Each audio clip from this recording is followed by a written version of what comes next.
Hi everyone. Today I'm going to answer this question. Are you ready to ditch the traditional roaming for the flexibility and convenience of eSIM data plans? Which is better? eSIM is better or the traditional roaming? Let's find out. With more than a decade of experience in the telecom industry and having traveled to 15 plus countries, I'm going to share with you my honest insights and thoughts. The question is why eSIM and where does it fit into the equation for the international travelers? I'm going to talk about the cost and affordability benefits in the later half of the video because there are other benefits that significantly outweigh the benefits of cost and affordability. The first reason why you should be buying eSIM is because it's very convenient to buy online. You don't have to go to any physical store or you don't have to be in the queue to buy the SIM cards. And it's also your on the go plan B.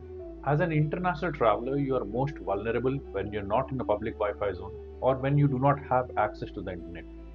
This applies to the solo traveler, it applies even to the digital nomads, it applies even to the families.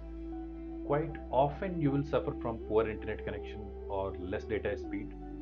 This can hamper your ability to search the location or book the cab. And if this happens in a remote location, this is a really uncomfortable situation to be in.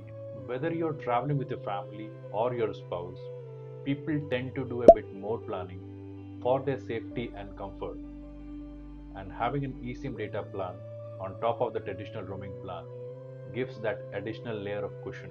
This becomes even more important when you have your traditional roaming plan which is not working in the new destination or did not work as expected. Then getting in touch All with a lines are call busy. center from a Please foreign hold. location can be a different ball game. Considering the cost of calling, the All wait time, lines are not a busy. good situation to be in when you're traveling abroad. Well, this applies to any kind of plan that you buy. With an eSIM data plan, you always have a plan B, and these plans can be activated without you having to go to any physical store or be in the queue to buy the physical SIM cards.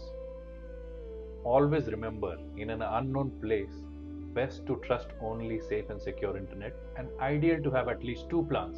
The second scenario is for the travel influencers, for whom going live on the social media is really important.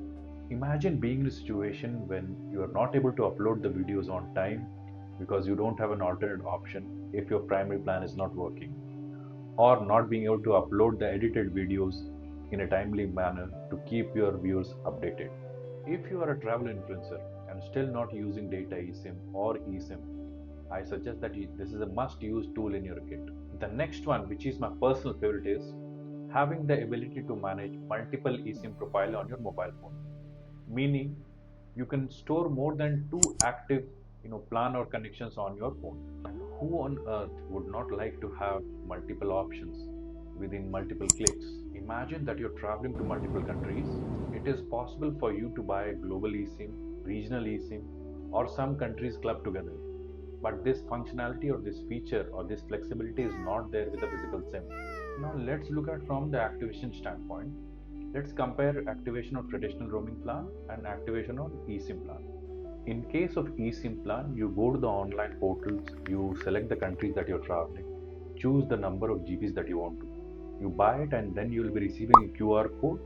And upon receiving this QR code, you just have to scan the QR code and it takes like 5 to 15 minutes to activate the plan. And that's all.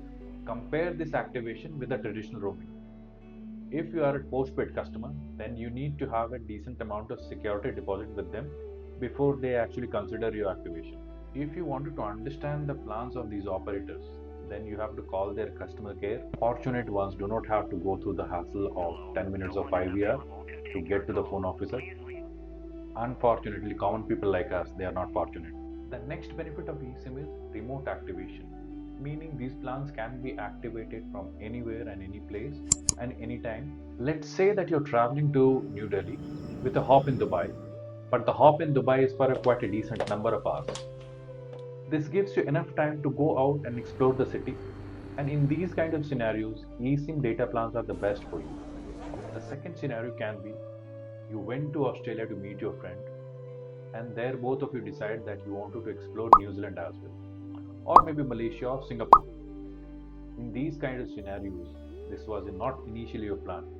This plan just came up. Let's go. I call these situations as impromptu or on-the-go scenarios, and eSIMs are the perfect solution for this. The next benefit of eSIM is their compatibility and integration with other devices like smartphones, smartwatches, or laptops. Physical SIMs have a limited compatibility compared to the eSIM. The other reason is eSIMs are eco-friendly. eSIMs are embedded into the device and hence eliminating the need for packaging, manufacturing, and shipping millions of plastic cards and thus cutting down plastic waste and carbon emission. eSIMs can be associated with sustainable way of doing the business. The next reason is eSIMs are pretty cost effective and affordable even for the normal masses. Personally speaking, this is not the most important reason for me. Yes, price does play an important part in your decision making, but I'm going to give higher weightage to convenience. With the evolution of different type of traveler profile, like the digital nomads, like the solo travelers, like the female travelers, like the increase in the business profile of travelers, or even the travel bloggers, the requirement for multiple and affordable ways of connectivity, not just totally dependent on the traditional roaming, is going to evolve. If you're somebody who still buys the physical SIM card after landing in a country, you're just wasting your time if you have an eSIM mobile phone. Because I really don't understand the rationale of standing in the queue for a long time, having to get the local currencies and having to understand the local languages or face difficulty in understanding No, what no, no, exactly no, they're selling. no, no, no, no, This is no. pretty avoidable. You can buy the eSIM using the application or on the website. There are many sellers you can actually buy from us as well. A profile of people, I would definitely recommend this to try would be the early adopters. If you're somebody who wants to try new technology, I would suggest that give it a try, and I'm sure that you're going to like it. If you ask me, should you have traditional roaming plan activated if you have eSIM? My suggestion, my answer to this is yes. I will keep the eSIM data plan as for my internet. I'll keep the traditional roaming just in case if there is some emergency and somebody wanted to talk to me. Having uninterrupted connectivity gives me the peace of mind as well as the confidence to navigate the city on my own and not become a robot to any tour guide. Now you decide yourself how you want to have your uninterrupted connectivity. Whether you only want to have traditional roaming plan or you only want to have eSIM data plan. If you ask me, I do a mix and match of both, wherein I keep my data requirements through eSIM while the traditional plan is still running. You may not be able to call on the mobile number through eSIM data plans. However, you will be able to get in touch with your family and friends using the OTTs like WhatsApp, Google Chat, Botim, and depending on the country that you are in. Last but very important thing to keep in mind, if you are a first-time user, when activating eSIM, you must be connected to internet or Wi-Fi, and you should have the QR code ready with you. You can activate the eSIM before flying also, or you can activate after landing. I prefer to activate once I land at the foreign country. I use the airport Wi-Fi to activate the eSIM. When the eSIM is activated, you'll start seeing the signal strength on the mobile phone. But after this, you have to go and toggle on the data roaming as well. And also ensure that data is always selected on the eSIM data profile. And if still the data is not working for you, then just restart the phone. This should solve out the problem. Many people often ask about the cost associated with eSIM for international travel. Typically, they range from $10 to $60, which is quite reasonable given the enhancement they provide to your travel experience. Personally, I don't mind paying a little extra because international travel is one of the most anticipated annual activities, allowing me to unwind and rejuvenate. With latest iPhone models, the Samsung model, and some other devices supporting eSIM technology, there is no downside in giving it a try. And if you have liked this video, do give it a thumbs up and subscribe to our channel. Thanks for watching.